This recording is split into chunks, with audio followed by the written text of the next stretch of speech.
पक्ष बदलला तरी नाती बदलणार नाहीत, काही झालं तरी काँग्रेसमध्येच राहणार, पुन्हा पवारांच्या राष्ट्रवादीत जाणार नाही, प्रशांत जगतापांकडून स्पष्ट। मुख्यमंत्री फडणवीसांना डॉक्टर पंजाबराव देशमुख स्मृती पुरस्कार, राजकीय सामाजिक आणि सांस्कृतिक कार्यासाठी फडणवीसांचा पुरस्काराने सन्मान। आदित्य ठाकरेंची नाशिकच्या तपोवनला भेट, झाडं तोडून जमिनी विकून पैसे कमावतील, तपोवनमधील वृक्षतोडीवर आदित्य ठाकरेंची टीका। चांदीनं 2.5 लाखांचा टप्पा ओलांडला, चांदी 20,000 तर सोनं 1,600 रुपयांनी महागलं, जीएसटीसह सोनं 1,43,000 तर चांदी 2,57,000 रुपयांवर।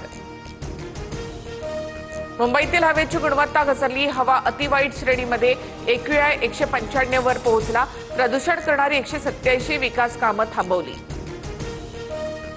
पारा घसरणार, नवीन वर्षाचं स्वागत थंडीच्या कडाक्यानं होणार, अनेक शहरांचं तापमान 10 ते 12 अंशांपर्यंत घसरलं।